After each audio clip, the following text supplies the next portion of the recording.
Bismillahirrahmanirrahim. Assalamualaikum warahmatullahi wabarakatuh. Perkenalkan, nama saya Inayatus Safiyah dengan NIM 211210132.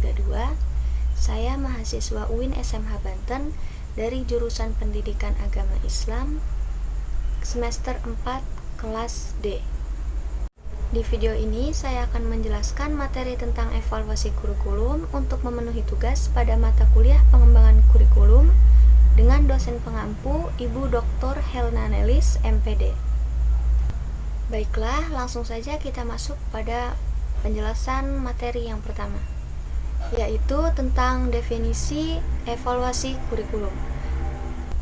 Sebelum kita mendefinisikan apa itu evaluasi kurikulum, sebaiknya kita harus tahu apa itu definisi dari evaluasi dan kurikulum itu sendiri. Nah, di sini saya akan menjelaskan tentang definisi evaluasi terlebih dahulu. Wan dan Brown mendefinisikan evaluasi sebagai refer to the act of process to determining the value of something. Artinya, evaluasi yang mengacu kepada suatu proses untuk menentukan nilai sesuatu yang dievaluasi. Sejalan dengan pendapat tersebut, Guba dan Lincoln mendefinisikan evaluasi sebagai suatu proses memberikan pertimbangan mengenai nilai dan arti sesuatu yang dipertimbangkan atau evaluen. Dan sesuatu yang dipertimbangkan itu bisa berupa orang, benda, kegiatan, keadaan, atau sesuatu keadaan tertentu. Nah, dari konsep yang saya jelaskan tadi, ada dua hal yang menjadi karakteristik evaluasi. Pertama, evaluasi merupakan suatu proses. Kedua, evaluasi berhubungan dengan pemberian nilai atau arti. Penjelasan yang saya kutip tadi berasal dari buku yang berjudul Kurikulum dan Pembelajaran karya Wina Sanjaya. Nah, selanjutnya kita akan membahas tentang definisi kurikulum. Pengertian kurikulum menurut Glathorn dalam buku Zaini adalah sebagai rencana yang dibuat untuk membimbing anak belajar di sekolah. Disajikan dalam bentuk dokumen yang sudah ditentukan, disusun berdasarkan tingkat-tingkat generalisasi, dapat diaktualisasikan dalam kelas, dapat diamati oleh pihak yang berkepentingan, dan dapat membawa perubahan tingkah laku. Menurut Grayson, kurikulum adalah suatu perencanaan untuk mendapatkan keluaran atau outcomes yang diharapkan dari suatu pembelajaran. Perencanaan tersebut disusun secara terstruktur untuk suatu bidang studi, sehingga memberikan pedoman dan instruksi untuk mengembangkan strategi pembelajaran. Materi di dalam kurikulum harus diorganisasikan dengan baik agar sasaran, goals, dan tujuan objektif pendidikan yang telah ditetapkan dapat tercapai. Penjelasan tentang definisi kurikulum yang sudah saya paparkan tadi, saya kutip dari jurnal karya Muhammad Edi Muttaqin yang berjudul tentang evaluasi kurikulum pendidikan Islam. Dari pengertian evaluasi dan kurikulum yang sudah kita bahas tadi, maka dapat kita simpulkan bahwa pengertian evaluasi kurikulum adalah penelitian yang sistematik tentang manfaat, kesesuaian, efektivitas, dan efisiensi dari kurikulum yang diterapkan. Atau evaluasi kurikulum adalah proses penerapan prosedur ilmiah untuk mengumpulkan data yang valid dan reliable untuk membuat keputusan tentang kurikulum yang sedang berjalan atau telah dijalankan. Nah, selanjutnya ada tujuan evaluasi kurikulum. Evaluasi kurikulum bertujuan untuk mengukur seberapa jauh penerapan kurikulum berstandar nasional dipakai sebagai pedoman pengembangan dan pelaksanaan kurikulum di daerah atau sekolah, sehingga pelaksanaan kurikulum dapat dimengerti, dipahami, diterapkan dalam kehidupan sehari-hari, dan dianalisa oleh peserta didik. Evaluasi dilakukan pada setiap tahapan pelaksanaan pengembangan kurikulum sebagai upaya untuk mengkaji ulang pelaksanaan kurikulum pada setiap jenjang pendidikan. Evaluasi kurikulum juga bertujuan untuk mengetahui apakah sasaran yang telah ditetapkan tercapai atau tidak setelah kurikulum itu diimplementasikan. Selain itu, evaluasi kurikulum dimaksud juga untuk mengetahui validitas tujuan atau sasaran kurikulum itu sendiri, termasuk penilaian apakah kurikulum itu sesuai dengan tingkat kecerdasan pelajar atau anak didik tertentu, apakah mode instruksional yang dipakai yang terbaik untuk mencapai tujuan yang telah ditetapkan, apakah materi yang direkomendasikan terbaik untuk mencapai tujuan kurikulum atau tujuan instruksional yang diinginkan. Penjelasan tentang materi tujuan evaluasi kurikulum ini saya kutip dari buku karya Dr. Badriah MAG yang berjudul Buku Ajar Pengembangan Kurikulum. Selanjutnya, ada fungsi evaluasi kurikulum. Di dalam pendidikan formal, evaluasi begitu penting keberadaannya. Dengan adanya evaluasi, guru menjadi tahu nilai arti kinerjanya selama melaksanakan proses belajar mengajar. Nah, sedangkan bagi pengembang kurikulum, evaluasi dapat memberikan informasi untuk perencanaan perbaikan kurikulum yang akan ditetapkan dan dimasukkan ke dalam sistem. Penjelasan materi fungsi evaluasi kurikulum ini saya kutip dari jurnal Muhammad Edi Mutakin yang berjudul Evaluasi Kurikulum Pendidikan Islam. Selanjutnya ada manfaat dilakukan evaluasi kurikulum. Secara umum, manfaat evaluasi kurikulum dapat dikelompokkan berdasarkan sasarannya, yaitu yang pertama ada manfaat evaluasi kurikulum bagi guru.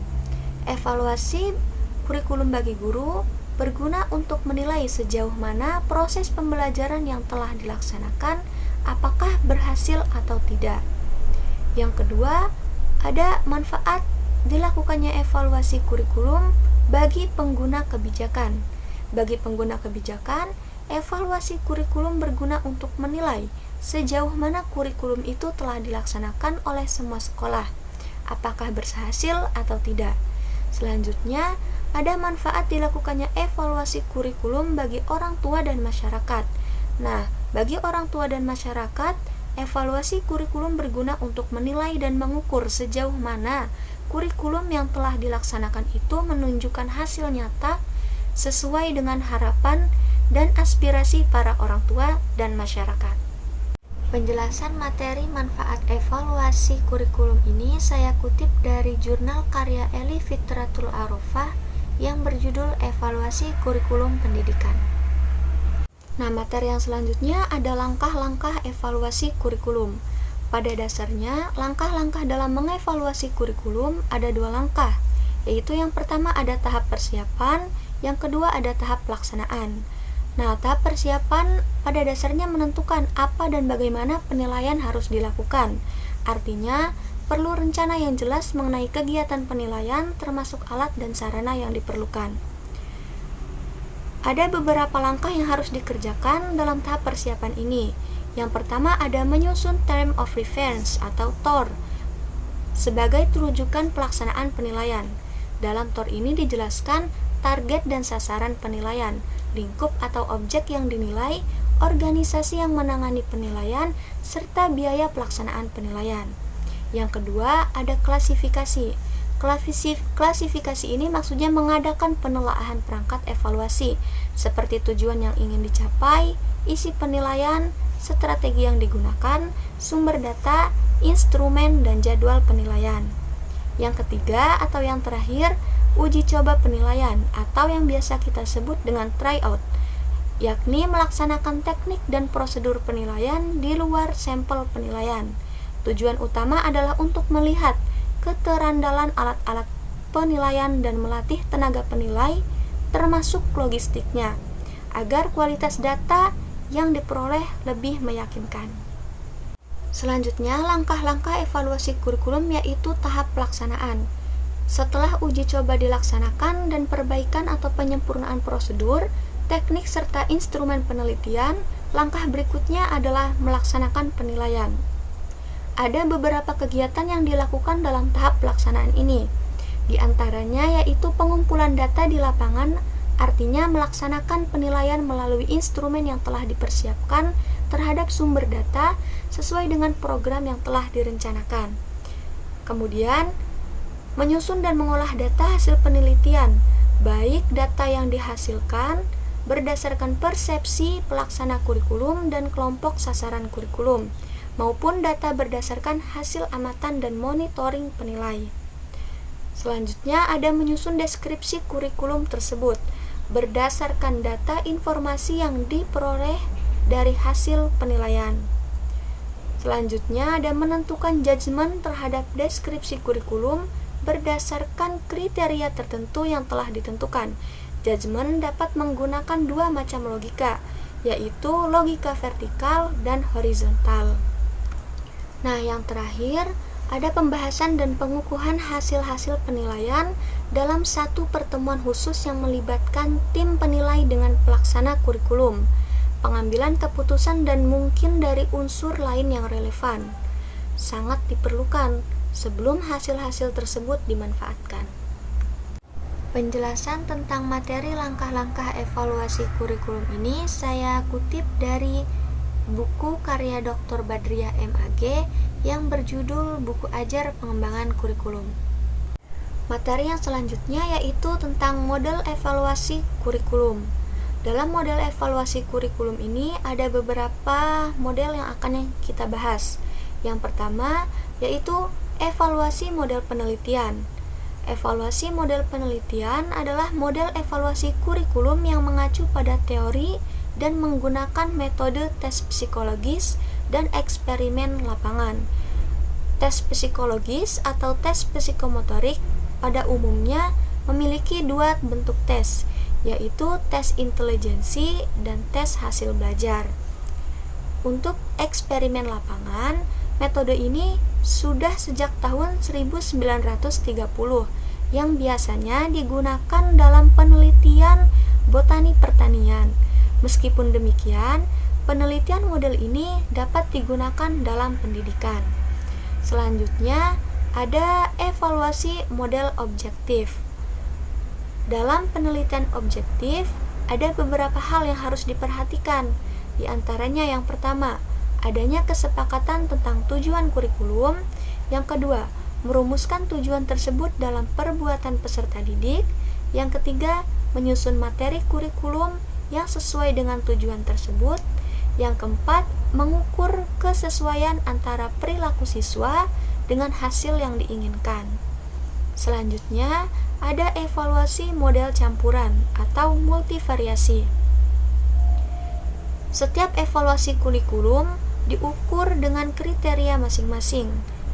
Model ini menyatakan unsur-unsur dari kedua pendekatan tersebut, memungkinkan perbandingan lebih dari satu kurikulum.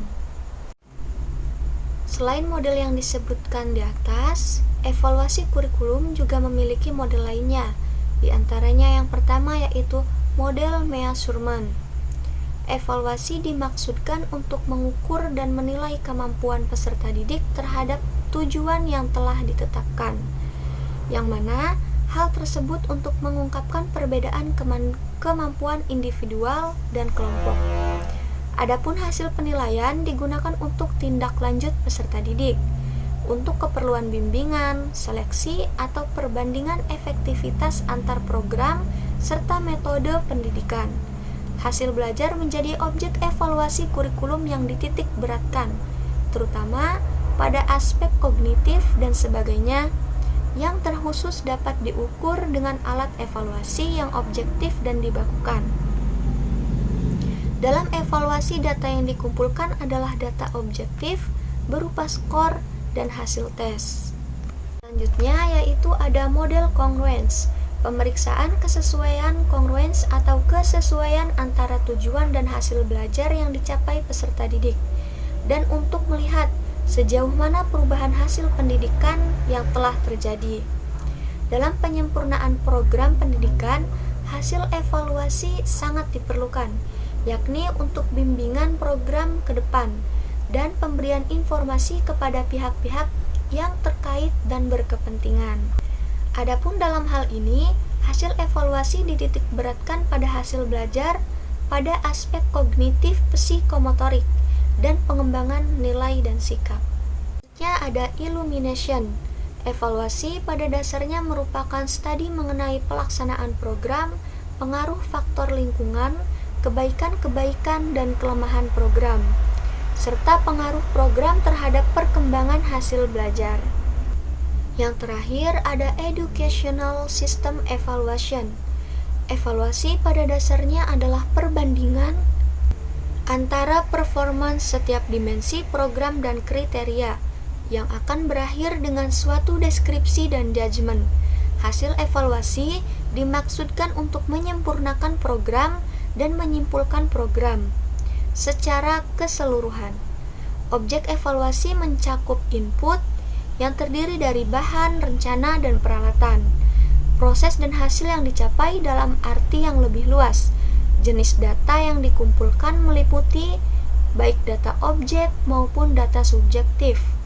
Penjelasan tentang model evaluasi kurikulum ini saya kutip dari jurnal karya Muhammad Mustafid Hamdi yang berjudul Evaluasi Kurikulum Pendidikan. Dalam melakukan evaluasi kurikulum, perlu memegang beberapa prinsip. Di antaranya yang pertama ada evaluasi mengacu kepada tujuan. Yang kedua, evaluasi bersifat komprehensif atau menyeluruh. Yang ketiga, evaluasi dilaksanakan secara objektif. Penjelasan tentang prinsip evaluasi kurikulum ini saya kutip dari buku karya Muhammad Ali yang berjudul Pengembangan Kurikulum di Sekolah. Selanjutnya ada peranan evaluasi kurikulum.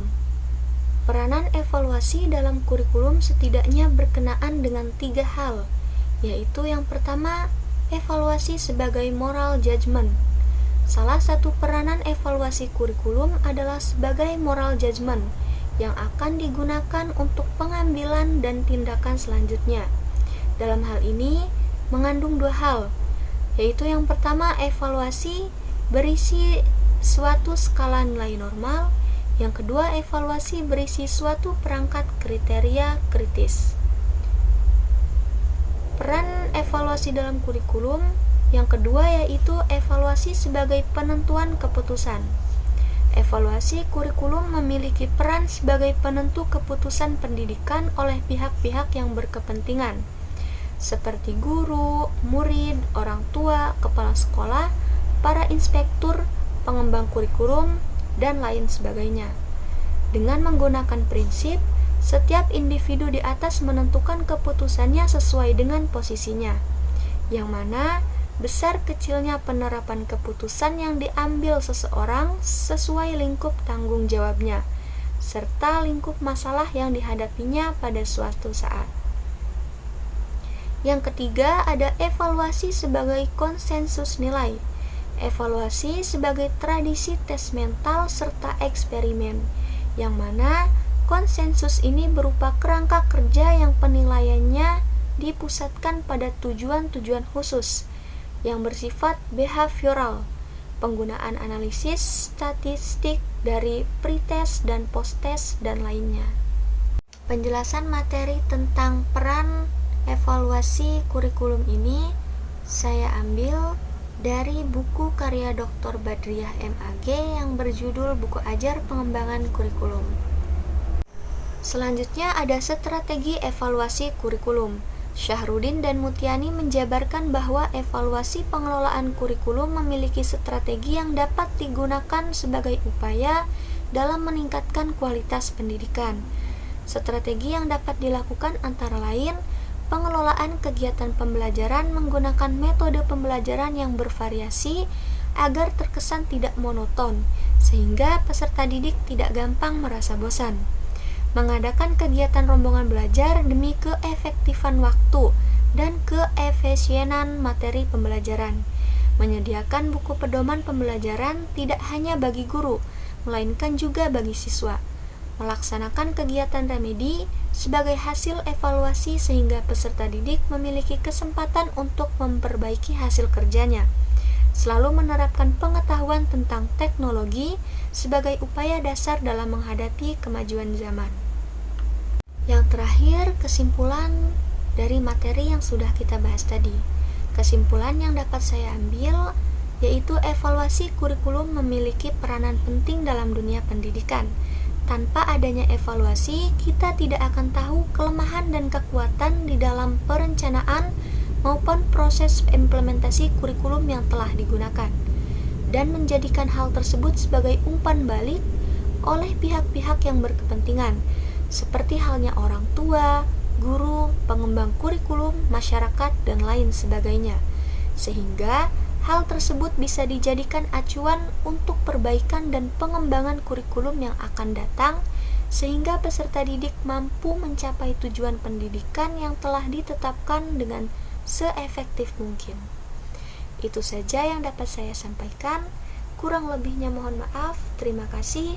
Wassalamualaikum warahmatullahi wabarakatuh.